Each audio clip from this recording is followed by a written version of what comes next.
Thomas T-Balls Mancuso, also known as Tommy Mancuso, was born in East Harlem on August 29, 1922. By the 1950s, he had relocated to Queens County, where he and his wife decided to purchase a very nice home in Malba. Malba was widely considered to be one of the most upscale neighborhoods in New York City, and this is where the Mancusos would raise their children and reside for the next 3 decades. Later, Mancuso was said to have relocated away from Queens, moving up to Pomona, New York. By the late 1950s, Mancuso had been tied to the mob up in East Harlem. He was described as a soldier in the Lucchese family who was active in gambling rackets, strong-arming, and narcotics dealing. He was a long-time respected member of the Harlem Crew, whose closest friends and associates included Carmine Mr. Gibbs Tremonti, Anthony Tony Ducks Corallo, Anthony Tony Higgins Castaldi, Anthony Tony Moon Ciccone, and Louis Gigi Inglisi.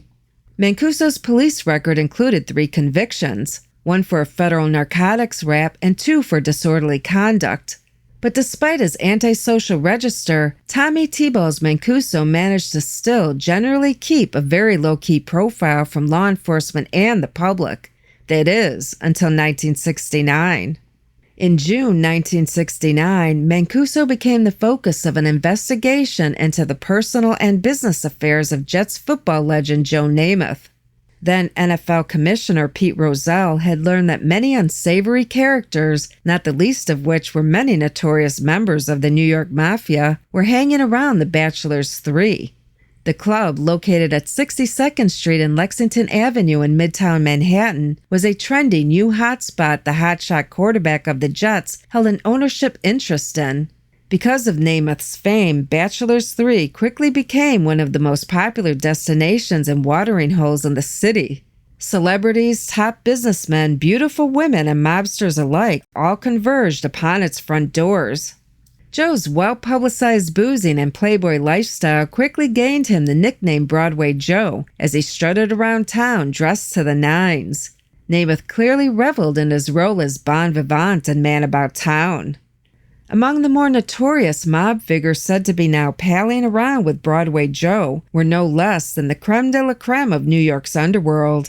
They included such infamous hoods as Lucchese family boss Carmine Tremonti, his top assistant Thomas T-Balls Mancuso, East Harlem narcotics trafficker Johnny Echoes Campo Piano, and Colombo family captain Carmine the Snake Persico, among several other mob guys or known criminals Namath was accused of associating with. After an intensive and highly publicized investigation into the matter, Commissioner Rozelle ordered the then 26-year-old star quarterback to divest himself of his 50% interest in the nightclub or face immediate suspension from the league. A defiant Joe Namath refused and announced instead his intentions to retire from football. He eventually acquiesced and sold his stake in the club, but not before there was a firestorm of bad publicity. 2 specific allegations made against Broadway Joe, which first led to the ultimatum to sell his interest, was that he had become extremely close friends with both Persico and Mancuso. The 46-year-old T-Balls Mancuso was described in the investigative report as serving in the role of an enforcer and trusted henchman to Carmine Tremonti. The report also stated that Namath had first started hanging around a joint called the Pussycat, located at 49th Street and 2nd Avenue. The Pussycat had everything that Joe craved: great food, cheap strong drinks, easygoing friendly fellas, and tons of beautiful women. But there was one little problem. The Pussycat was a hotbed of activity for the infamous 5 families. And this is where Broadway Joe allegedly first came into contact with his mob friends. The Pussycat, by the way, also happened to be owned by none other than Carmine Tremonti and T-Balls Mancuso. The same month all this controversy was making headlines across the country, Life magazine published an extensive story about Joe's mob associations, in particular his relationship with T-Balls Mancuso. They even sent a reporter to the Pussycat one afternoon to question Tommy T-Balls about his friend Joe Namath. For his part, T-Balls told the reporter, "Namath's a good kid. Everybody is crucifying him now. It's a damn shame. He really ought to be left alone." Pushed further, Mancuso then went on to say, Look at here. One day I sat down for 2 hours with Richard Nixon. He didn't know who I was. Just because I spent 2 hours with the guy, does that make him my friend?" After reflecting on what he had just said, Mancuso added, "Look at here. Let's put it this way. For the record, I don't know the kid." Joe Namath eventually recovered from the controversy, returning to football in July, and remained in the NFL until he officially retired in 1977. T-Balls also had the dubious honor of having been suspected by federal authorities of helping arrange Genovese family soldier Anthony Hickey DiLorenzo's escape to South America in 1972. DiLorenzo had been serving a 10-year prison sentence at the Allenwood Federal Prison Camp at Lewisburg Federal Penitentiary in Pennsylvania after being indicted and convicted for interstate transportation of $1 million in stolen IBM stocks from New York State into Pennsylvania. Back then, prisoners were sometimes given temporary furloughs to receive medical care and the sort, a practice which has largely been eliminated because of incidents like the one I'm about to describe. One day in July 1972, Hickey petitioned the court to grant a furlough so he could make required visits to a specialized dentist to have extensive and expensive dental work performed. Since he was considered a model prisoner, the judge granted his request after he agreed to pay for any special costs incurred to oversee a safe transport to and from the dental office and back to the prison confines. So he was temporarily shipped back to the House of Detention in Manhattan on West Street to better coordinate his visits out to his Huntington, Long Island dentist.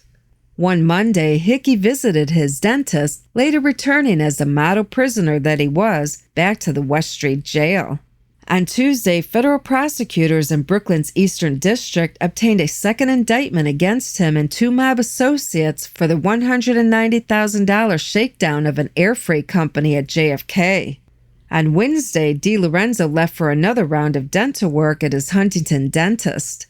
After sitting in the dentist's chair for several hours, he asked if he could take a break. So his wife came to pick him up and dropped him off at a nearby diner, planning to pick him up later in order to return him to the dentist's office to finish the day's dental work, after which he would return to the West Street jail.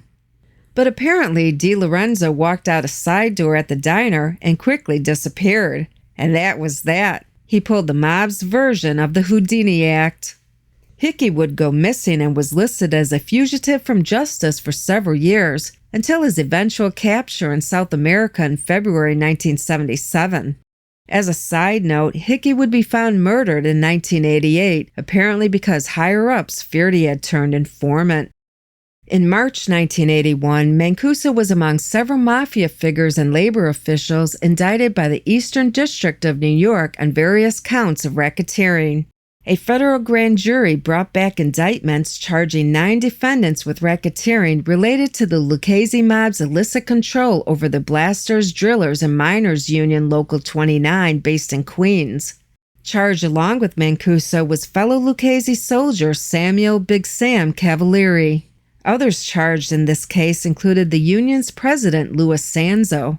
Sanzo was later convicted of tax evasion and conspiracy to commit tax evasion for receiving over $200,000 in under-the-table cash payments from a construction company.